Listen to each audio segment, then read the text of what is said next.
The Diamond by Anthony Winbush there to start the Fairfax Sports Report. We've got Coach Ivan Thomas joining us at the T.C. Williams Titans. He's going to explain what that diamond means. We'll talk a little bit about that. We're going to talk all about the Titans' titanic victory. That's right, 27 years in the making for the Northern region.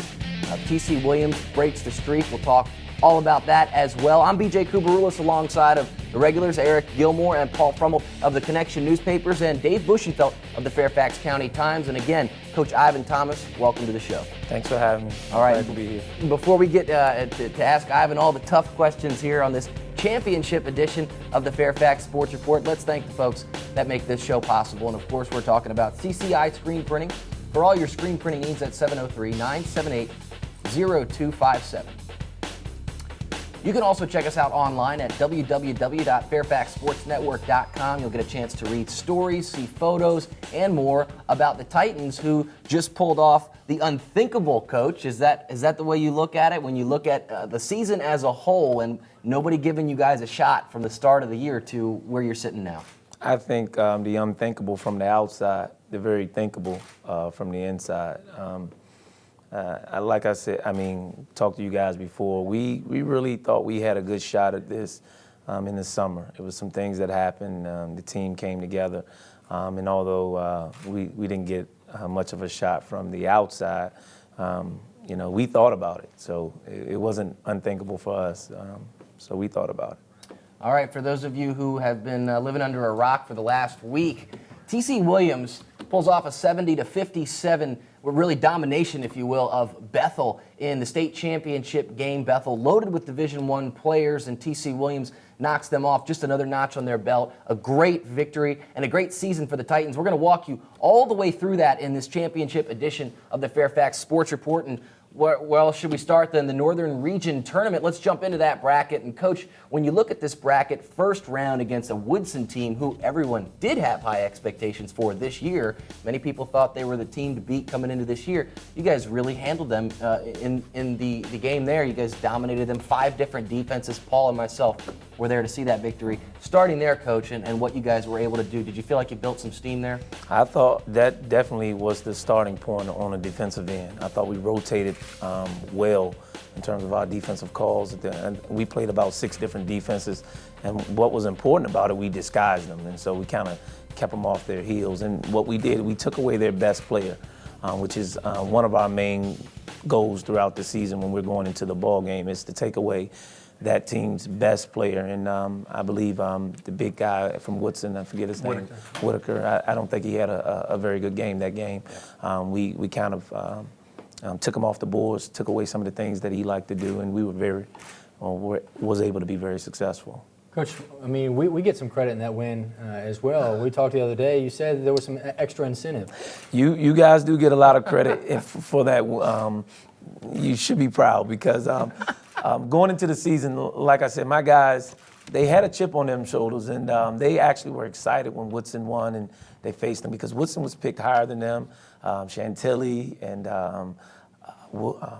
Westfield, and those guys, they definitely had a chip on their shoulder going into that game. They just, a lot of those guys felt like, even though we weren't starters last year, right, we were part of this team last year, and we should at least be recognized at the beginning of the season. And so they got up to play for that game. Let's set the stage here and include the folks in at home. A little bit about T.C. Williams last year under Coach Ivan Thomas. They've always been dominant in the Patriot District, 52-0 in Coach Thomas's 3 years. I believe 78-11 overall, but dominating that district and playing for a region title in 2 of his 3 years. And really, Coach, the only reason you didn't play for 3 was because you ran into Scotty Reynolds a little early against Herndon back then. But you had a team last year with 2 Division I players, Mike Davis, Glenn Andrews, and underachieved a little bit, if you will, in the first round. It was kind of a tough loss for you guys. Came back with less star power, but achieved more. And really, that was the story with you guys all year. Heading into the region tournament was really when you guys put your foot down and said, we are who we are. Right. Less star power, but better acclimated to a system. And that's what it was about. You have to remember last year was year 2. Love Mike Davis to death, great player. It was our first year with him. Glenn Andrews, he's been with me for 2 years. So, and then the other guys, it was still year 2. Even though we were star-studded and we had a lot of good individual players. It was still year 2 in terms of understanding a full system, understanding a full philosophy of what we wanted and how we wanted to play for 32 minutes. And then you come around to year 3, maybe less talent, but talented. And when we say less talent, we mean less than Mike Davis and Glenn Andrews and a couple other guys, but better equipped to run our system that we put in place there at TC, and more willing to accept what we call our philosophy, which is a blue collar work ethic, and playing the game for 32 minutes, and just share the ball, move the ball around. And so when you have those things working together, and the way we play defense, it's just stifling. And you have these guys who, and we have to be careful to say less talented, because Travis Berry shot a higher percentage than Glenn Andrews last year. Now, he can't do as many things as Glenn. Like, Glenn could go to the basket and put it down athletically. And, Mike Davis was, a stud inside. But Winbush is a stud inside and outside, and could handle the ball. And then you had Edward Jenkins, who, he's just the heart of the team and could shoot from the outside, get to the basket. So it was just different type of talent, but more willing to buy into a system. And Coach, you mentioned taking over 3 years ago. Was there a multi-year plan when you took over to get to a point like this? Well, first of all, the plan was at the very beginning when we took over. I saw no reason why we could not be a dominant team in our district, which we, TC is traditionally, they've been good. They have winning records, but they didn't, prior to us getting there, they lost to Lake Braddock 3 years in a row. They lost to Hayfield, I believe, two years. They split with, West Springfield and things of that nature. When we took over, we felt like if we get these guys to buy into being a little bit more disciplined, they can have great success in district. And so I have to tip my hat to them. They did do that, but we knew they would have to play a different brand to be very successful out of district. And then there started our out of district scheduling over the past 3 years as well. Mostly it started last year with us playing nationally ranked teams. We played Townsend Catholic to start off the year. We had a game scheduled with Montrose. We went down and played teams in Georgia who were nationally ranked. And so that led to a different scheduling philosophy. We went down and played Booker T. Washington out of Tidewater. We just figured after the first year we were going to have to be a different type of toughness to win a title. And so that's what we started scheduling. And talk about that kind of scheduling and how playing those top teams prepares you for the state tournament. I can sum it up with Joshua Jordan when we're going over the scouting report against Kings Fort to start the state run, and even in region with the Woodson game. Joshua Jordan would say he's not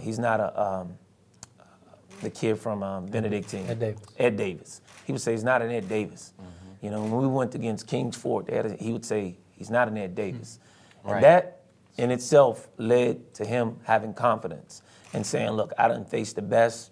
I've seen it. There's no way that these kids can do what I've seen.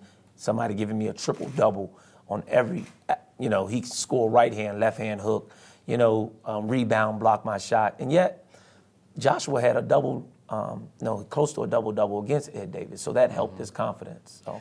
You talk about that schedule. We're going to get a chance to run through that schedule. We've got it here on the Fairfax Sports Report. For those of you just tuning in, I'm BJ Kubarulis alongside of the regular scribes here and Coach Ivan Thomas from TC Williams, who broke the 27-year drought for the Northern Region. We're going to talk all about that state championship victory. But before that, let's have Coach Thomas walk us through the highlights of the Northern Region Final where the Titans defeated Langley. Let's jump into the first half highlights. Coach, just chime in and walk us through what you see when you do see some of these guys tearing it up for you. And that was Baker from Langley dropping in a three, and here's Ed Jenkins, the heart of the team. Well, right there, what you just saw, totally unselfish. Edward Jenkins passed the ball to Travis, who had a layup, and saw Anthony Woodbush trailing, who had a better shot. And that's been to sum up our team the whole year. What we did, we played unbelievable defense early on. They made a run to get back in it, but I thought our pressure baseline to baseline really wore them down. And so it led to us having a lot of fast breaks. It led to us getting easy scoring opportunities. And Anthony Wimbush had a great game as well. One thing that I think helped us during this run is how conditioned we were. Playing on our new floor is a college floor. So, and I noticed other teams, when we played at George Mason, we wore the game preceding this, Lake Braddock down, and we wore Langley down. And I think playing on these college floors, we were used to it because that's what TC new gym is. It's a college floor. So They call it the Garden, and it call it the certainly paid off. And in fact, the Booster Club at TC Williams giving away pieces of the old floor. You can get in touch with the athletic office over there if you want to try to get a piece of the old floor, a piece of history. But a great historic run this year. Let's start with the regular season and jump into the regular season schedule. We talked a lot about how it's paid off. Let's walk through it blow for blow here, starting off with St. Stephen's St. Agnes. You guys, a 10-point victory over an Alexandria squad not too far away from you, a private school, kicking it off with that squad. And also Norfolk Collegiate, coach, walking through, that was a 1-point victory, but probably meant a lot more than just that. Meant a lot. They had two Division I players on that team. They came in and slowed down the pace of the game, so made us very familiar. I think you had Dante Hill and I forgot the big guy. I always forget his name. Keith, who's signed. I think Keith is going to Harvard. So they played us really strong and they controlled most of the game, but it showed our resiliency and our home court advantage paid off. Coach, I want to talk about the St. Stephen St. Agnes game. The fact it's all Alexandria teams are playing, the fact that y'all go back to the throwbacks wearing the Parker Gray uniforms. Talk about how big of a historical significance that was opening up the new gym. It was a great significance. I mean, we dedicated the floor that night to Earl Lord. We wore Parker Gray throwback uniforms, which was awesome. I had a chance, the opportunity to talk with Earl, and he sent us congratulations. And he still, he's like, it just touched me. All the accolades that he received all night, the naming of the floor. He said when he saw those guys in that throwback uniform, he said he cried. It just touched him. So, and I think it came out. St. Stephen's played very well, though. I mean, we didn't pull away towards the end. It was so much other things going on during that game that we had to get control of our emotions towards the end of the game, and we did. And I think again, our pressure wore them down, and we were able to get away with, I think, a 10-point lead. And looking at this first half schedule, Coach, you mentioned summer before you guys thought, okay, we have something special here. We have something that can go far. At what point did it become fact in your mind? Did it become solidified that this was a special team? I think, to be completely honest, after, and this may sound strange, after our failures or our losses, it kind of solidified how good we can be. And what I mean by that is our first loss to Edison, our guys took that seriously. It wasn't a sound in the locker room. It wasn't any blaming. It was a group coming together saying that, we have to take, this more seriously. We can't overlook any team at all. And I think they were ashamed that they got outworked that game. Edison outworked us that game. They were up to play their former coach. They had the home court advantage, but still they got outworked. And so that led to a change in terms of how we practice. Also led to a change in our lineup.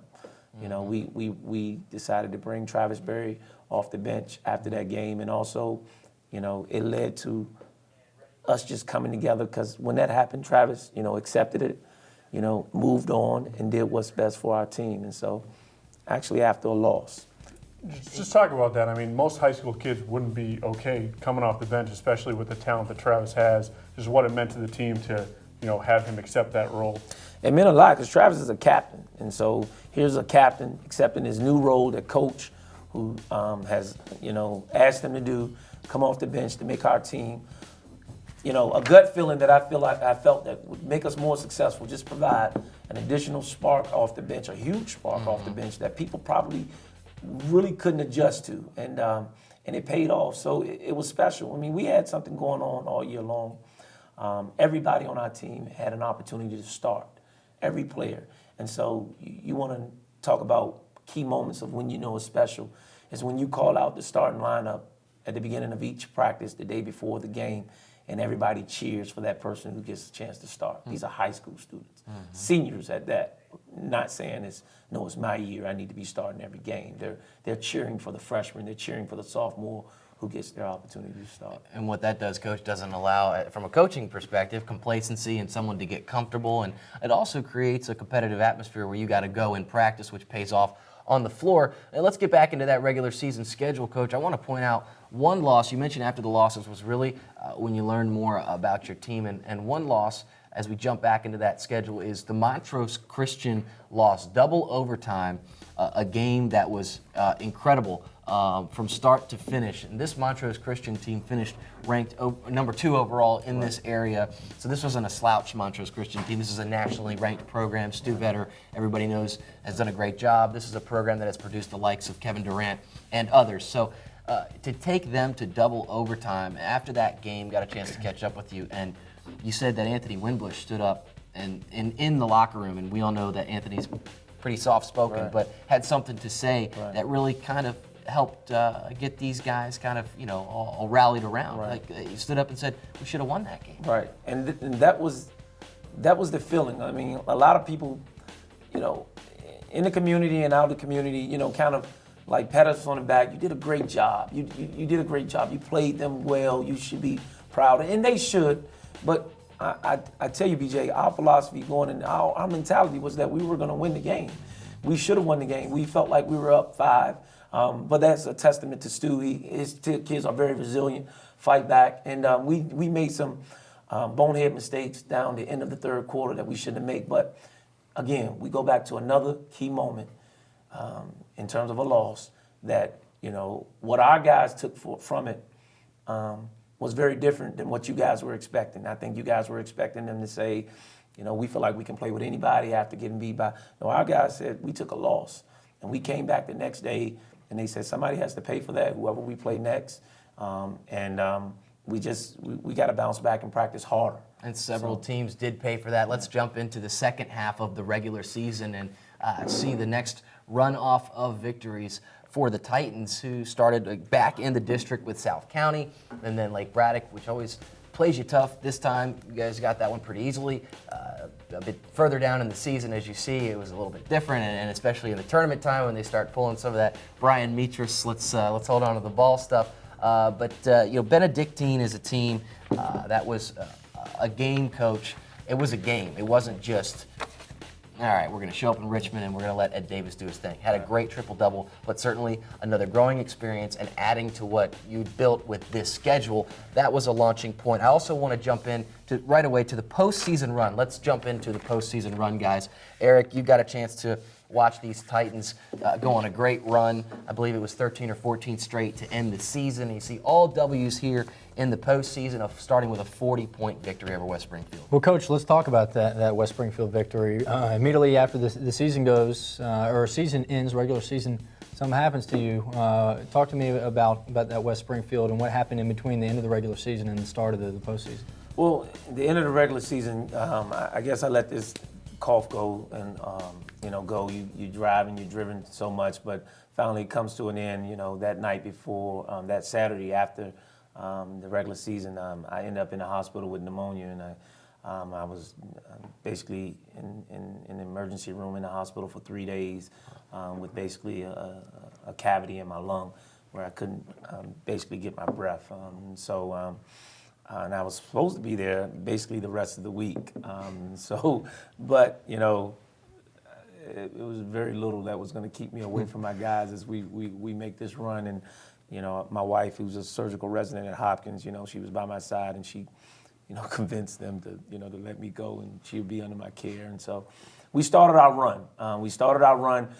Through adversity, and I talked to those guys before, and I said, regardless of what's going on, stay focused and keep your goal in sight and push through. How proud were you? I mean, you didn't even coach that game. You didn't man the sidelines. How proud were you when you came at halftime and saw that it was pretty well in hand? I was extremely excited. A little fatigued, but excited. I wasn't necessarily worried, to be honest. It was just more about me being there with them. I wanted to be there every step of the way to us trying to reach our goal. I had utmost confidence in Coach Cornell Jones. he has a state championship. I knew he knew what to do. He knew the game plan, and he would make sure that they followed it. So when I got there, I was pleased. I was excited. That Wimbush, I think he stepped up his leadership. He said, okay, coach isn't here. Let me show these guys. And I guarantee you, he didn't say a word because he doesn't talk much. You guys probably know that. He didn't say a word. He just started the game, how I would want it started. And the rest, they followed.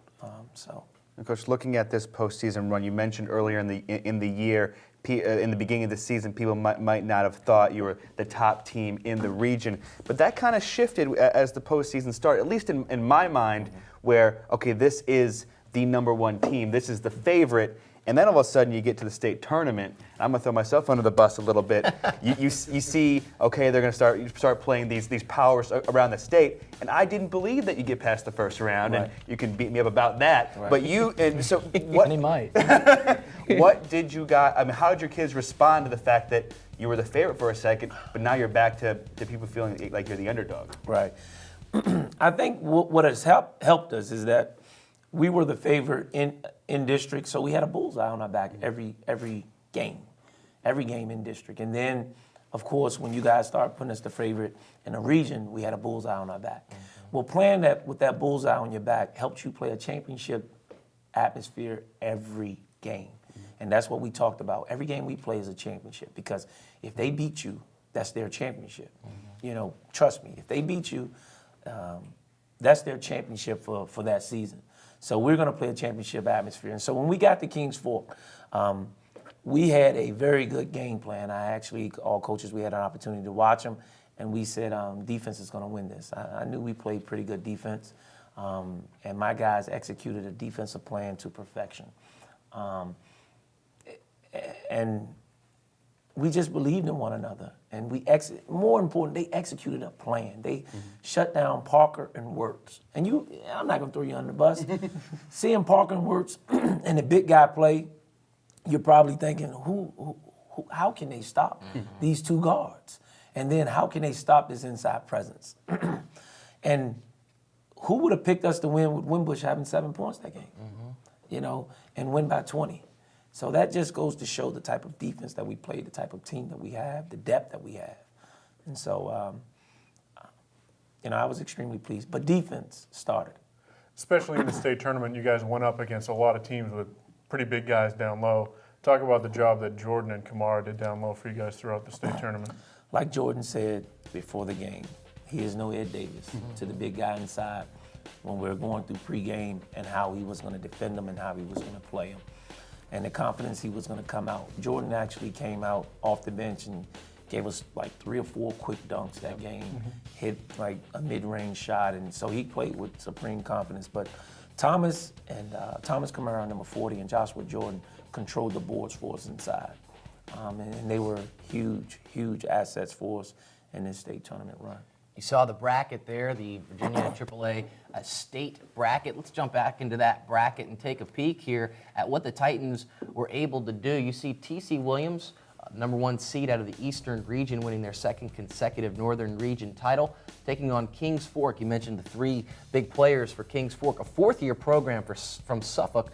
Jay Copeland did not come into this game as their leading scorer, but you made them their leading scorer, and Right. taking away their 2 top scorers was how TC Williams was able to dominate that opponent. It was a 20-point victory, Coach, and really the key there was the fact that you held their leading scorers in check and held them 3 underneath their previous season low. Your next opponent, Petersburg, you held them 12 underneath their previous season low. And Bethel in the state championship was averaging 52 points a game, held them to, just about 50. So right at the same defensive push was really what people didn't realize about your run, I think. You held 10 postseason opponents to 42.6 points a game. Right. And in basketball, everybody says defense wins championships. I think you guys proved that. I think everybody gets caught up in Winbush and Barry and Jenkins, and great athletic guys and great performers on the court, and a lot of fun to watch. Defense really keyed this run for you as we saw the championship bracket there for the Titans. Let's jump into that postseason analysis of the defense and walk through it with Coach Ivan Thomas. And you see you held teams to 42.6 points a game. 4 of those 10 opponents were season lows, like Braddock. They didn't help themselves at all with that one, 20 points. Woodson, but Woodson, a great team. Kings Fork and Petersburg, those were all teams that were really high-scoring teams. Right. You also, I mentioned the domination factor. You beat teams by an average margin of victory in the postseason by 19.2 points a game. Now, we've talked about the expectations at the beginning of the season. We've talked about how they've changed throughout the regular season. Did you really believe that you would be beating up teams this bad through the state tournament? Especially, we've talked about 27 years, where it's been 27 years since the Northern Region won a title. Not only did you win it, you beat everybody up, too. I mean, I don't know if you could have anticipated that much. No, I didn't. It's funny. I've been on, I have a fortunate position to be on staff with some state title teams and state title runs with in Illinois with Bob Williams and with Charlie Thompson here when I first year. And most of the time, when you're making this run, you have 2 or 3 close games, buzzer beaters and things of that nature. And that's what I'm gearing up for. Sometimes in practice, it's funny. Here's the confidence guy. We got to play at the end of the game that I'm making sure we understand. 5-second play, and we call it 6 code. We get down court. And the last second for Travis to take the shot. And Travis goes through the play and he misses it in practice. And I go, Travis, we're going to need that shot to make the game. And he comes back, Coach, it's not going to be that close. And I'm like, okay, here we go. We're going through the guys don't really understand a state title run that you're going to have to, everybody's going to bring their best game. He proved to be right, and I think what made it more possible was these young men following a game plan. Every game we had a plan in terms of defensively how we wanted to play this team. And they took that plan to heart. Most of the time you come with a game plan, high school students go, okay, but we got to score a little bit. These kids really took our game plan that we had for each team and executed it. Executed it. And I think that allowed us to have such a large margin, and they deserve all the credit by executing, that little card that you guys see and everything that I called out, they executed it almost to perfection. Mm-hmm. Coach, I want to set the scene real quick for those of you just joining us here on the Fairfax Sports Report. It's a championship edition here with Coach Ivan Thomas of TC Williams joining us there on the far end. It's Eric Gilmore, Paul Frummelt, and Dave Buschenfeld, all local sports writers here. I'm BJ Kubarulis, and Coach, just want to make one quick point, and we'll kick it to Eric here. You mentioned Charlie Thompson. Charlie Thompson won 5 region titles and also took Lee in 1981 to the last state title that was won by a Virginia AAA Northern Region team. 27 years in the making. Assistant comes along, Ivan Thomas, and wins that championship, bringing that back here. Eric Gilmore got a chance to cover the Titans. And Coach, just, how did it feel to bring that title to the Northern Region? It really hasn't hit us yet. It hasn't hit me yet. A lot of things going on. Like I get a call from my players, and they say, Coach, I think we're supposed to feel differently. It just hasn't hit us yet. And I think the same thing. It just hasn't hit us yet, and I think it will. Maybe one day, in about 2 or 3 weeks, to realize that just what we have accomplished and what we have brought home. But it hits me when I go to different events in the community, and they're so proud of these guys, and the support we receive from the community and from the region as a whole. I think I had about 260 emails from different coaches, and that says, this was before, because we went down, it just says, Ivan, bring it home, we're supporting you. And that type of support, it hits home as well from the guys, especially in district. I remember, when we beat Brian Metris, he whispered in my ear afterwards, you got the team that can bring it home, bring it home. There's a lot of support for these coaches in this area, and I really appreciate it. Coach, talk about, you're not one for individual accolades at all, and we know that considering you've tossed the Northern Region title into a toolbox, or the Northern Region Coach of the Year award into a toolbox. Talk about the individual sacrifices that you've had to go through with your family and whatnot. I remember that scene where you went down on all fours when the buzzer sounded there at the Bethel game.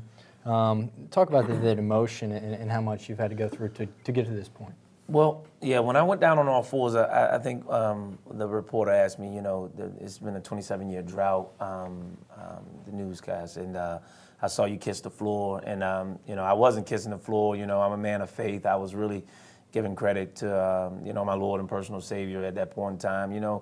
My family just going through a lot of adversity, and it's not unlike what other families are going through, but my wife is a full-time surgical resident. We have 3 kids, and, I actually, she works at Johns Hopkins, and That's not close. That's not close.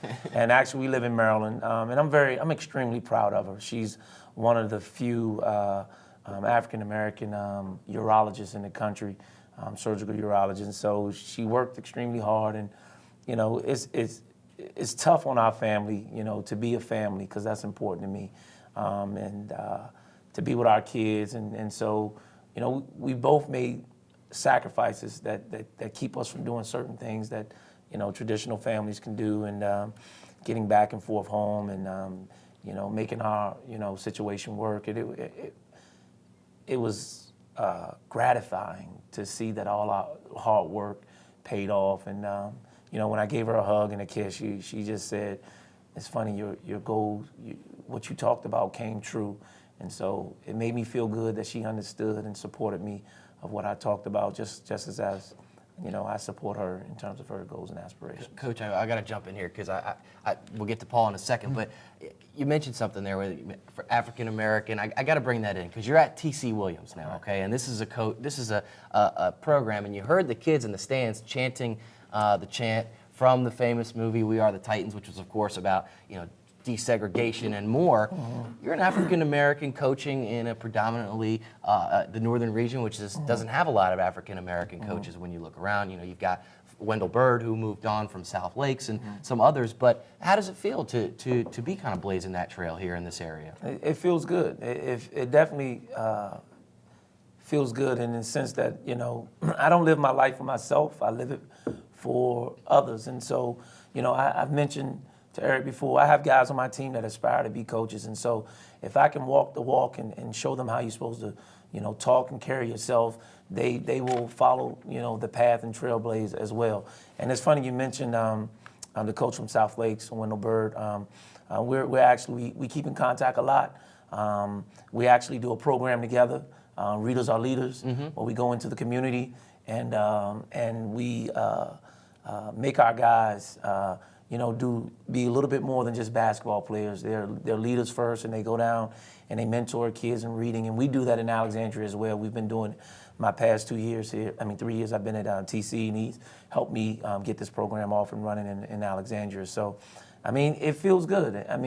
Just like the people who came before me. I walk. My parents always told me that I'm a leader first, and that you carry a torch, and that torch that you carry, burns bright for not only yourself but others and other people to come, and you have a sense of responsibility, and so it feels good that I'm able to carry that torch and carry it proudly for other African American young men. Coach, you're also an advocate of social change. You have two degrees, both in that field. I'll allow you to plug yourself a little bit. BJ jokingly calls us scribes, but you've done a little writing yourself, right? Yeah, you mentioned I have 2 degrees. I have one in educational leadership, and I have a master's also in guidance and counseling, and a master's in educational leadership. My background, actually what got me the job or was most intriguing was being an athletic counselor. I've had the fortune in my spare time in the summer. I'm big on change, and I had the opportunity to put together some of my thoughts and have a book coming out in about 20 days. It's called 45 Tips to Helping Your Child Discover Their Talents. And what we talk about is ironic. I feel like a lot of times in my community we celebrate the sport that I coach or athletics in general. And we are quick to discover those talents of a young man or a young woman, but we oftentimes don't foster the leadership roles, or a child who talks a lot, or a child who can be a lawyer, or a child who can be a reporter, or a child who just has the natural ability to lead. And we oftentimes kind of brush those to the side. So the book talks about just how to begin to foster our young men and women and helping them discover their talents and early on in life. Because, I feel like if you know what you're good at early on in life, you are more inclined to discover your purpose, live life to the fullest, and be happy. Now, you mentioned to be a reporter. I don't think anybody wants to be a reporter. I think it's just because we can't play, man. We just end up on this side of the table. That nosy child that's always in your business, that's always eavesdropping to your conversation. That's all right. Maybe we need to foster that a little bit. You sent him to us at the Fairfax Sports Network. Now, listen, you talk about fostering talent and finding talent. You found some talent over at TC Williams. Let's jump in to the brains of the operation. Anthony Winbush, Paul Frummel, this is a young man that can score with both hands, left and right. We see him dribbling with his left there. He had 14 points in the final, averaged about 13 through the 3-game tournament. Hit a great shot against Langley. We got to give him that. The right-handed three-pointer before the half in the Northern Region tournament. It's one guy that I didn't see your team play until you played Woodson in the regional tournament, and I was so impressed with Anthony is the fact that he can play anywhere on the court. He can do anything that you ask him to do. Talk a little bit more about that. Doing this recruitment, I tell coaches that all the time, and they kind of go, "What'd you say?" I said, "I'm serious. He plays all 5 positions," and they go, "Wow." And then they say, "Okay, what would he play for me in college?" I said, "Well, he will play the 1, 2, and the 3 for you in college. When you put 20 pounds on him, he can guard a 4 for you in college as well." But you're right. I mean, he's just the brains of our operation. His basketball IQ is so high, and I think that's a combination of just being around the program since he was a sophomore and he understood what we wanted. But, what's important is some games, like he had 7 and we won by 20 against a great team. That's because he can do so many other things. Joshua got going in that Kings Fort game because of him. Right. I think Joshua 8 points all came off of his assists. So he can just make so many players around him better. And I can only imagine him being surrounded around college players that he can make better. 6'7" guy that can also hit the 3, finish with both hands inside, has a nice little fadeaway jumper in the paint, but is not afraid of contact either. And a guy who is certainly not afraid of contact, even though he's really small. He scares me. I don't want to meet this guy in a back alley street fight because he's thick, man. Edward Jenkins can really get at you. He had 22 points in the state championship game. You see him finishing strong there in the state final at the VCU Siegel Center. Just a junior, coach. You're getting your heart back next year. Yeah, he's just a junior, but I had this kid since he was a freshman, and he's probably. I had this other kid called Mark Pancras, when I was in Schaumburg, and I used to say Mark worked unbelievably hard. I didn't think I would find another kid that worked as hard as Mark Pancras, who's now an assistant at Tennessee with Bruce Pearl. But Edward Jenkins is there and works just as hard. I've never had a kid that works as hard as him and plays as hard. We coaches talk about playing hard for 32 minutes. He plays hard for 32 minutes. He doesn't play perfect, but he plays hard for 32 minutes, and that's all you ask. And he really is the heart of our team. He's fearless, and so he will go up against anybody. I remember during the Benedictine game, I kept trying to get him to stop going in there against Ed because he got about 8 of his 10 blocks. Yeah. And I said, EJ, can you please just pull up for the jump shot? Right. Okay. But he just kept going. He wanted to prove that, no, I can get a shot over here. I said, no, you can't. No, you got about 20 blocks. Can you just, pull up? But I think what makes him so intriguing as a player is that he can shoot. Right. He probably has the best mid-range game on our team, but he can get to the basket, and then he can shoot it deep. So he's a triple threat, and so that's scary. And you know who is also a shooter? Dave and I, you can walk us through the confidence, Dave, when you look at Travis Berry, because you and I were watching him in warm-ups for the state championship game, and we knew it was going to be a good night for him. Yeah, before the Bethel game, I think he missed about 3 shots. He took like 25 threes in warm-ups, hit all but 3 of them. And he said when he gets his confidence going in the warm-ups, it's going to be a long night for the other team. Just talk about when he's firing, what it means to the team. Whether he has a shot going or not, he's going to shoot it. That's Travis Berry, and I love him to death because he does have a lot of confidence. But you know, what people don't understand is that he doesn't shoot threes all game long. He doesn't end up with 23 points all off three-pointers, or, you know, he can get to the basket, and he gets to the basket. And so he uses that jump shot to his advantage. You know, he'll give you a pump, he'll see you running out, and he'll get to the basket. And he'll get out in transition and score as well. But when Travis has it going, and the system that we run, the plays that we call, a lot of fades, a lot of screens, it can be a long night. It can be a long night. And I found it very interesting that a lot of teams didn't play a zone because of Travis and Edward and Anthony Wimbush. And a lot of teams played a zone last year, but they didn't this year. And I think their ability to shoot paid off, will help us in terms of most teams scheming and play us man-to-man, because they felt like even if we tried to slow the pace of the game down by playing all zone, these guys can shoot the ball well. But it also goes back to what we talked about in the summer, just to let you guys in on a little bit. We had a 10,000 club this summer, part of the dynasty that we're trying to create, and it's 10,000 shots. You know, that was basically makes, 10,000 makes. And so, you know, I think, you know, none of them made it total, but I think Anthony got to 8. Travis said he got to 9. And I think, you know, Jenkins came somewhere around 8 as well, you know, where we're charting our shots. So, and I told those guys at the end of the summer, you know, we're going to have to make a lot of shots this year.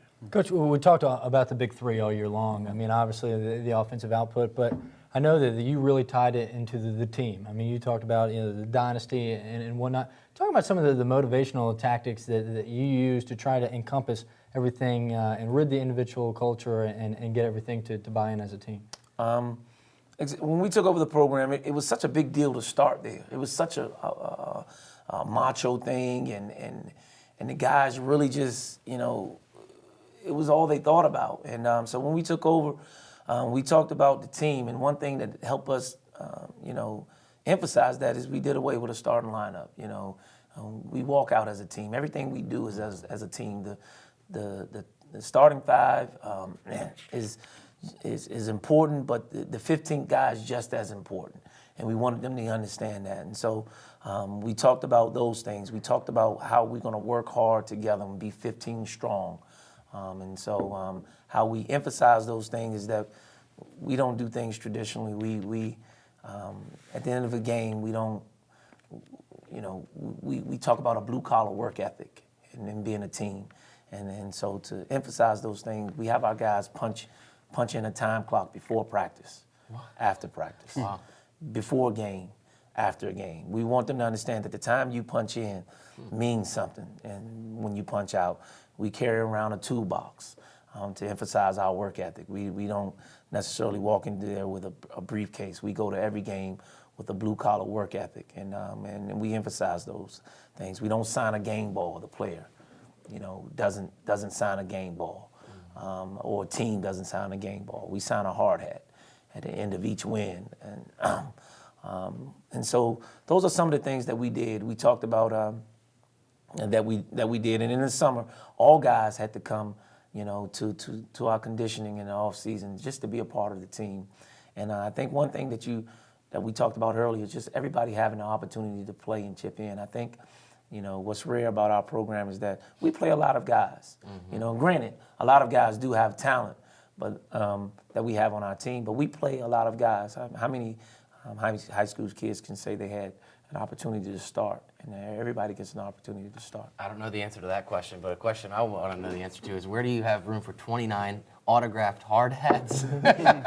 No, it's one hard hat. Okay. It's one I hard got hat, you. and I we got you. all sign it. And it goes into two. It signs. Normally, it's the player of the game. Sure. You know, somebody who, you know, maybe taking charges, and if it's a great team effort, which was this run, everybody was just signing it, and you put your number on it, and we move on. Coach, you talked about the gamut of emotions after the game, and with respect to your family, you go and hug and kiss your wife. I know you got choked up at another point when Anthony said something to you. You explain that situation.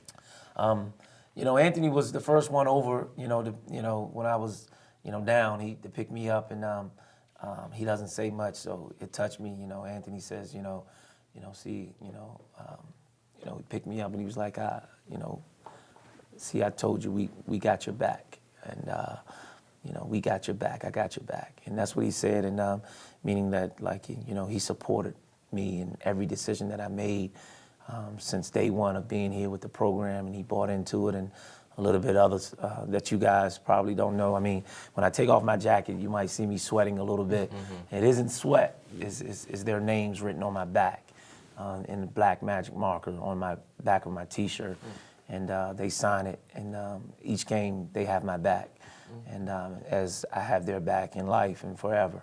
And so it was touching when he picked me up and said, see, I told you, we have your back. And so, and that means, the support of me, but that they're going to listen to me and be productive citizens. I'm going to go on and do bigger and better things with my life. I'm going to take these tools and skills that you emphasize and the blue collar work ethic and apply it to my life and whatever I do. And so it meant a lot. It really meant a lot from at that point in time. Coach, I hate to do this to you, but looking ahead to next season, losing a lot of guys from this team, but you have some talent coming back. What are the expectations? I know you said this year you had a big bullseye on your back. It's going to be even bigger next year. What are the expectations heading into next season? The same, to get better with each game. And that's what we talked about, to get better with each game, to outwork every team. And we got the heart. We have the heart coming back, and so we have the heart, and winning often yields other things. It would yield somebody who have confidence. We have a fairly young mix too. Ryan Yates is just a sophomore. Mm-hmm. He started. And he's he's a defensive specialist, but he's long and he's capable of scoring. I think he's had some games where he's scored 15. He had 2 games where he scored 13 and 15, I believe. We have Edward Jenkins, of course, coming back. We have Marcus Villa, who's a 3-year varsity player who I suspect after going through this run will have much more confidence and be able to do some things. We have Joseph Moses coming back, who's a sophomore. We have the big kid, who actually probably would have played more of a factor. He had to go out of town for 10 days, but he played extremely well against Montrose, the freshman kid, and Ben Dickerson. Mm-hmm. We have him coming back, and so I expect big things from him. That kid he can play. I'm trying to think. We have a good group who has state caliber experience coming back. Not to mention we had a JV team that finished first in our district, and so we hopefully that the system, you can just plug them in, you follow the system, good results will happen. No shortage of talent over at TC Williams. No shortage. All right, Coach. Well, we want to thank you so much for joining us here on the Fairfax Sports Report. Congratulations on ending the drought 27 years after Charlie Thompson. Ivan Thomas brings home the state championship to the Northern Region. When we come back, we're going to chime in and wrap up this episode of the Fairfax Sports Report. Thanks, Coach. Thank you.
All right, let me give you one of these. All right, this is the diamond. Okay, Coach Ivan Thomas is going to be using this diamond. There was for a while. one key member of the team that's coming back next year that Coach Thomas didn't talk about. Coach Thomas himself is coming Right. back. And that, Right, yeah, when you he'll have be Coach back. Thomas coming back, that's huge. Right, and he'll be holding up one of these, Coach Thomas will, just one of these diamonds to show the folks in Alexandria that the domination will continue. 52-0 guys in 3 seasons, 78-11.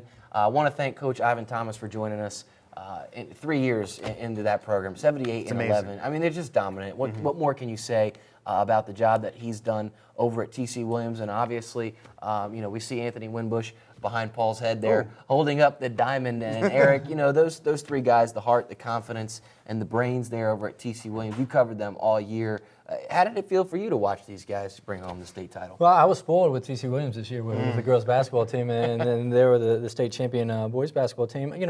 You could tell something was special early on with the Parker Gray deal. I was down on the team mid-season, but I think we didn't realize how good this team was until they got to the state playoffs. And the fact that they were so much better than everybody in the region. But those teams that we thought were so good in the state playoffs weren't really that good. Kadarian Raines is going to be an excellent player, the 6'8" kid at Petersburg, and TC totally negated him. Wirtz and Parker, who he talked about, are on his 17, or who will be on his AAU team this season, completely shut down. And then all of a sudden these college coaches are jumping on these kids and realizing how good they are. Anthony Winbush, Tulane is now in the picture, Central Florida, among others. Anthony Grant was there, the VCU coach, and likes Courtside, kicked me out of my seat. likes Travis Berry as well. Seriously, he kicked me out of my seat. Well, you're just a Go ahead, I'm low. sorry. And Travis goes and scores 20 points every game, and he's played himself into a D1 scholarship. So you realized at that point that this team was special. He says during the losses, but somewhere along the line in the postseason, this team was special, and there was something going on. Well, you mentioned the 52-0 in the Patriot District over the last 3 years. We've talked in the past on this show, Edison girls dominate the National District, but they're playing inferior competition. Doesn't really help in the long run. Patriot District for the boys is probably the most competitive district in the boys' in the northern region for the boys. So even though they were winning all the games, they were still getting them ready for this run through the postseason. 27 years really, I think, says it all. You talk about the district they play in, the region they play in. The northern region has not won a state championship since 1981. Seven teams before this year, 7 northern region teams fell in the final. South Lakes twice, Hayfield fell in the final, and many other of the stronger programs. Scotty Reynolds, who was the Big East Player of the Year, Rookie of the Year from Herndon, led Herndon through a similar tough schedule during their regular season back in 05-06, and they couldn't get it done. Ivan Thomas had 3 kids that weren't even Division I potentials to start the year. Now they are. We all know them now. At least from the outsider's perspective. Scotty Reynolds has been a star since he was a freshman in the Northern Region, and maybe even before that. But you look at what they were able to accomplish, 27 years in the making, 260 emails to Ivan Thomas from area coaches, I think says it all about what they accomplished and the respect they get. Look at some of the players that couldn't win a state championship from this area. We're talking Grant Hill, Tommy Amaker, Scotty Reynolds. And this team is the one that brings it back. That, to me, is the most impressive thing. And, Travis Berry, well, he's going to, with all due respect to the kid, but he's going to get a mid to low level D1, scholarship. Grant Hill was an NBA player, an NBA All-Star. And could have been, a superstar had he not, broke both his ankles repeated times and had to get surgery. Tommy Playing for the Amaker- Phoenix Suns now. Well, that too, Hitting a couple jumpers. But, Tommy Amaker, obviously, there have been a lot of good players coming out of this region, and this is the team to do it. Dave, you and I got a chance to watch this team go on an incredible run in Richmond when we were watching them knock off team after team. In the final, though, Travis Berry comes in and hits 5 3-pointers. And VCU comes over and asks both of us, what do we think, and is he capable of playing? And, the answer is yeah. And I think that's what makes this team special, is that they made a name for that team. They made a name for themselves. And I guess, Dave, when you look back at this team, what strikes you as what was different about this team than several others that maybe we thought might have had more of a shot at a title than TC did this year? Well, you mentioned the teams like Herndon 2 years ago with Scotty Reynolds. They had the one superstar and a pretty good supporting cast, but not as good as you would need to win the state title. This team, 1 through 5 on the court, had guys that were going to D you up in your face, I mean, they held them to only 37% shooting in the final.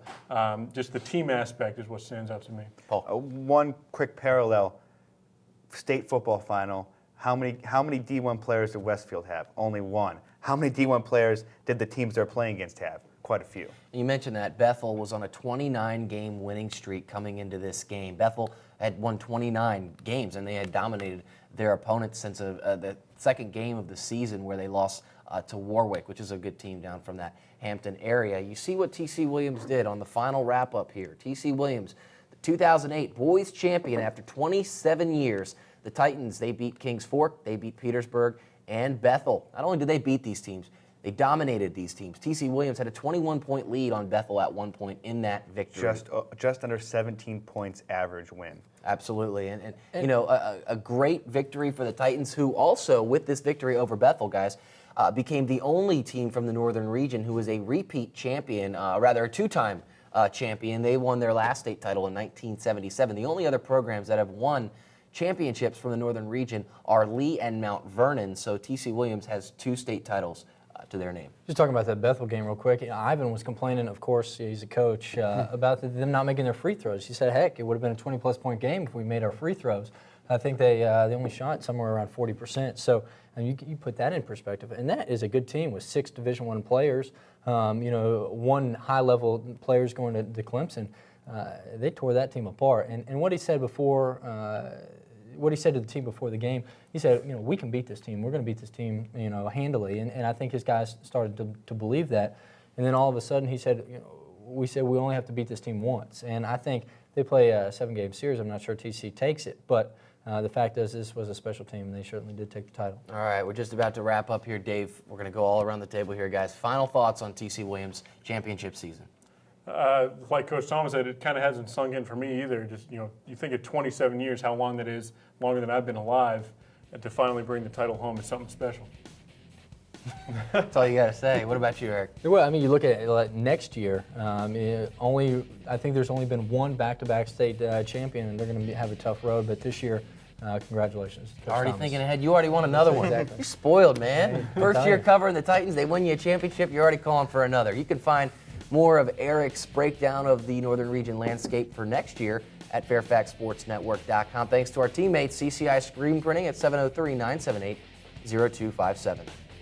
I want to thank you for joining us on this all-new championship edition of the Fairfax Sports Report. Thanks to all those who chipped in and helped out. Great episode. Congratulations to the Titans. Hold one up, fellas. Come on, give them one. Give them one. Eric, you know you want to throw one up. We are the dynasty. Yeah, there you go. Yeah, we are kind of a dynasty. You know what I mean? All right. I like it. Well done, fellas. Well done.